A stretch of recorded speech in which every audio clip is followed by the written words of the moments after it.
And now, America's most exciting radio talk show, The Savage Nation, home of unprotected talk, borders, language, culture. And here he is, Michael Savage. Many other Americans have Muslims in their families or have lived in a Muslim-majority country. I know because I am one of them. But my father came from a Kenyan family that includes generations of Muslims. As a boy, I spent several years in Indonesia and heard the call of the azan at the break of dawn. I have known Islam on 3 continents before coming to the region where it was first revealed. That experience guides my conviction. You are absolutely right that John McCain has not talked about my Muslim faith. As the Holy Quran tells us, the Holy Quran teaches that, the Holy Quran tells us, and the Holy Quran also says, I am in my 2nd term. It has been an extraordinary privilege for me to serve as the President of the United States. I cannot imagine a greater honor or a more interesting job.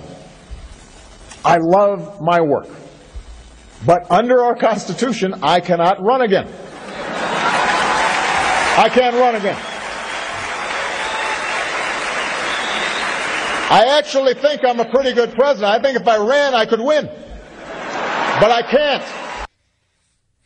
Well, there it is. Your Muslim president, naked in his homeland.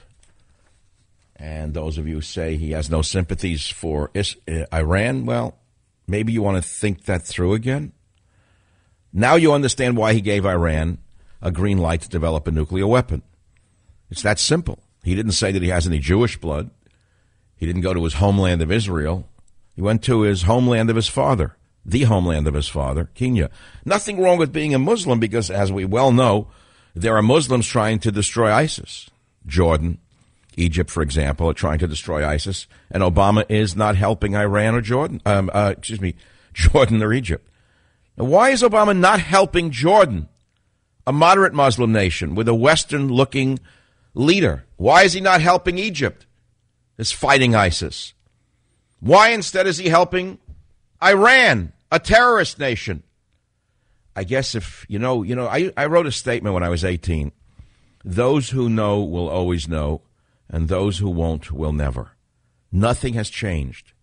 The ignoramuses rule the media. The ignoramuses like Jon Stewart.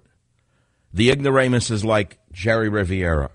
These are ignoramuses not known for their intellect. They're government jesters. They've always been bootlickers. They've always been government jesters their whole life. And so they take the side of the devil. Something new came out. You think you heard it all, right? Well, before you turn that dial, this came out minutes ago. On the Iran deal, that little thing of giving a terrorist nation a nuclear weapon, the same man who insisted he was going to take away nukes from the world. Remember Obama? Mr. Obama. Mr. Anti-Nuclear Communist Leftist Psychotic Obama. He was going to rid the world of nuclear weapons. Well, he's now giving a terrorist nation a pathway to a nuclear weapon or 10. So today, since the Iranians know that they have total control over this stooge in the White House and Ketchup Kerry, the stooge moron, they now raise the stakes the way Iranians will. They know they got everything they wanted. Now they want more. So today, just today, Iran insisted on taking their own soil samples at any alleged nuclear site. Own officials be able to take soil samples at a suspected nuclear site in the latest iteration of its raising the stakes on that. I don't know what word there is for Kerry. There's no word for him in the English language. Quisling comes to mind. Most of you don't know who Quisling is. I've explained it many times on the show. But what's the point of explaining anything? Those of you who know will always know, and those of you who don't will never. Those of you who laugh at Jon Stewart's jokes written for him by far more intelligent men think that he's actually funny. He is a government jester. Do you know what that means? A clown paid for wholly by the government. A government jester. Came out today, he was secretly in and out of the White House, so his boss, Obama, could tell him what to say on the laugh-a-thon. Then we played Obama with his Muslim roots thing, and he gave a speech in Africa saying he's in his 2nd term.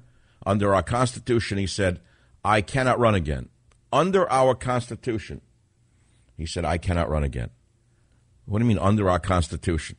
There was a constitutional amendment that was passed in 1947. Why can't he hold a vote to wipe that out? I think that Boehner would go along with it, the man who cries at a golf course. Boehner could get on a pink shirt and a pink tie and start weeping over how wonderful that is. Just think how that would be.